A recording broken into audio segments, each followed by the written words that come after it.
During COVID times, my wife and I still made it a point to try to do date nights every week. We switched over, like many people did, to Postmates and DoorDash.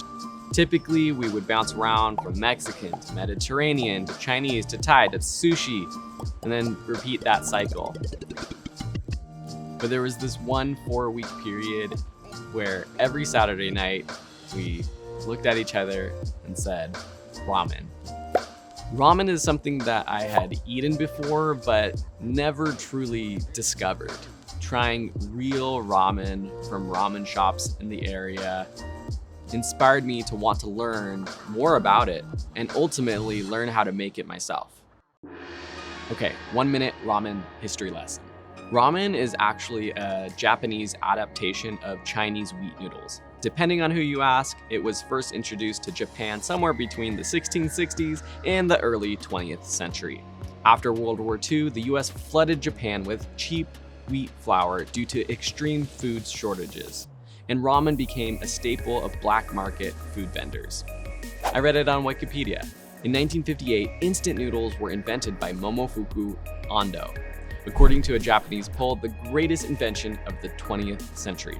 Cup noodles and instant ramen became staples around the world as a cheap and quick meal.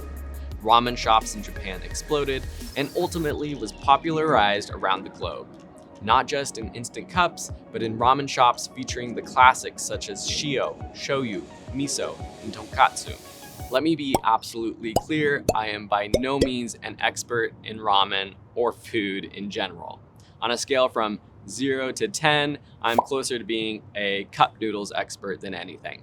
So my purpose in making this video isn't to show my experience as an expert, but rather to show the journey of learning about ramen and how to make ramen myself.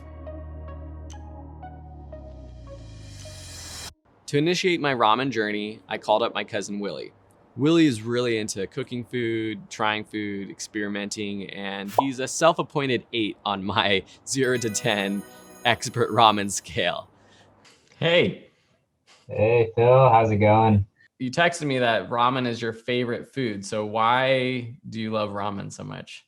My dad used to just make the top ramen packets when I was a kid, Yeah. and I loved those. And then I discovered the actual ramen restaurants.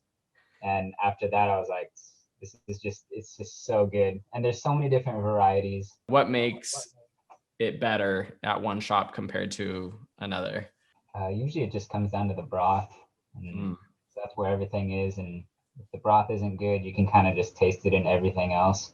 My takeaway from this conversation, from top ramen to ramen at your favorite local ramen shop, there's really no way to go wrong. And the broth is truly the star of the show. Show you. Dumb. That being said, this is a journey to improve my craft, learn a new skill. So let's get going. Huge shout out to this awesome book, which simplified the entire process and made it fun to read. I've never sat down and read a cookbook in one sitting like this one. The basic ramen recipe is made of broth, which is combined of stock and tare, seasoning and flavors. Pause. I'm gonna mispronounce things. I apologize. After broth, you have noodles, chewy, springy noodles often made with wheat. Meat, often chashu pork, marinated pork belly. Toppings such as nori, menma, negi, and soft-boiled eggs. And then you can add aroma oils or spices to add an extra kick to make it more complex. It's a lot that goes into a simple bowl of ramen. And what I took away from the book is we need to break it down into small steps. So first things first, the stock. I could have just bought some pre-made stock from the store, but I knew that it wasn't going to taste as good. So I spent 2 days making chicken, pork, and dashi stocks with ingredients I could get delivered from my local grocery store.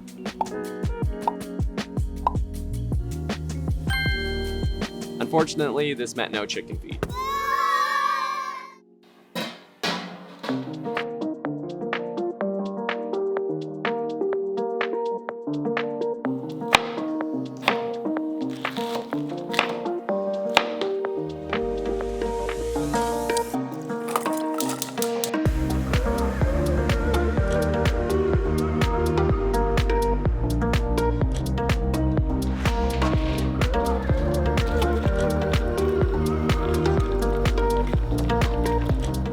Without chicken feet, I could still tell by the end of the process the richness of flavors from the stock alone would be a great flavor base for my very first ramen attempt.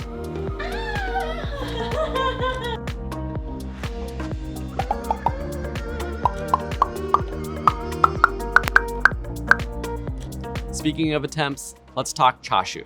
The store I ordered from also didn't have pork belly available at the time, so I got pork shoulder. It did smell delicious while making it, but I also realized that it wasn't going to be the same type of meat or experience as the ramen bowls that we were getting from our local ramen shop.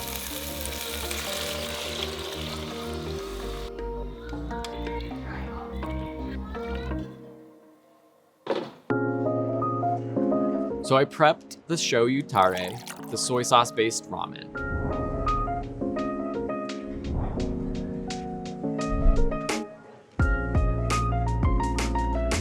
All in all, when I put everything together, it looked decent. And the taste? Well, let's see.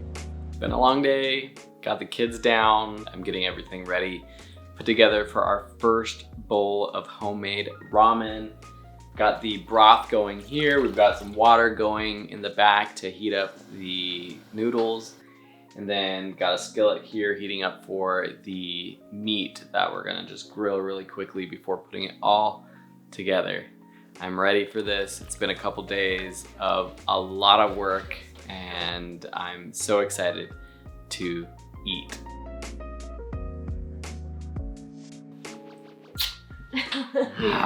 This first go around, but it's... I'm actually fine with the egg. Shoyu ramen, first homemade ramen. Are we gonna drink it at the same time?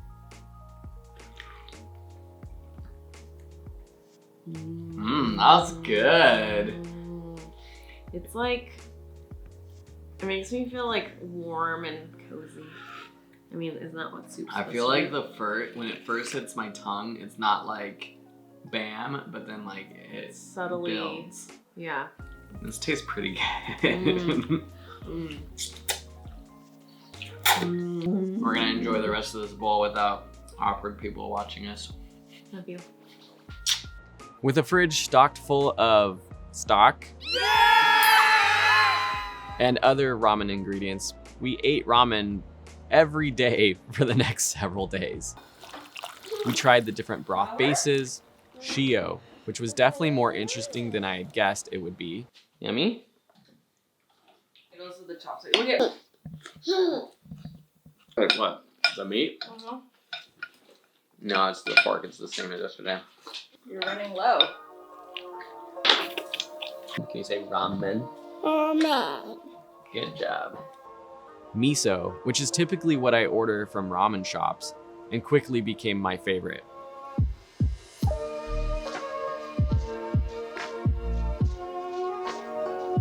Oh, good try. Good job.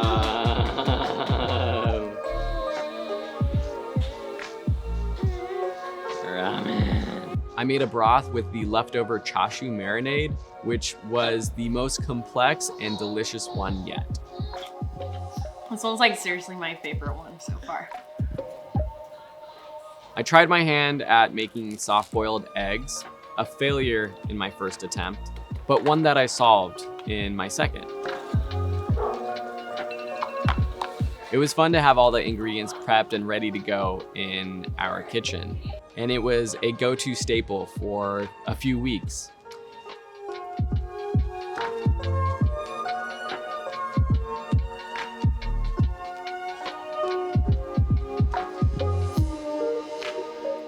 And after experimenting and having fun with it, I felt ready to share what I had learned with my family. This time I was able to order 5 pounds of pork belly, thank you Costco, in hopes of making it taste even more authentic. We've got a crazy kitchen prepping for family ramen night. I've got everything packaged over here, ready to go. Got ramen, ready to be boiled. We have a baby who needs to go to bed. A baby that needs to go to bed. But we're gonna do it. Hey. Hello. Hey, everybody. Yeah. Lucky. What? I already poured my milk. Okay, Dad, milk is not allowed with ramen. Absolutely not. I'm just gonna put broth in each bowl, just kind of split it evenly. Put all the toppings on. I think that's fine. Yeah. So this is pork belly.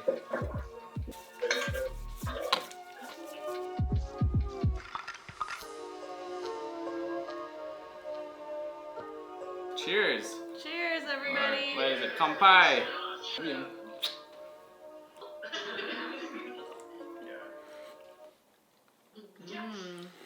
Aside from the does milk go with ramen incident, everyone seemed to enjoy the entire experience.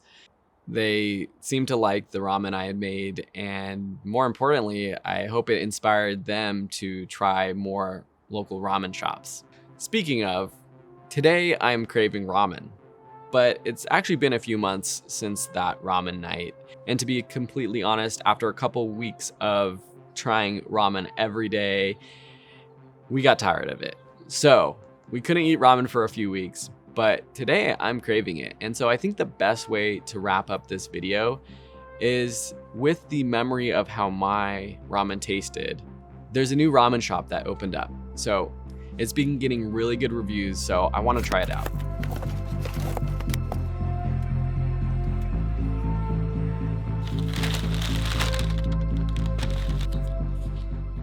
I got the katsu kick, which is tonkatsu with a little bit of heat.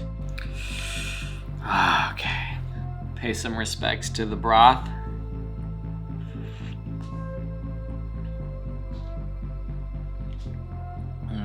That's good. Perfect day for some ramen.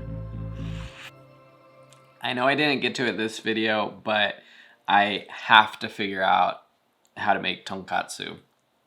Gotta get those pork bones though. Oh.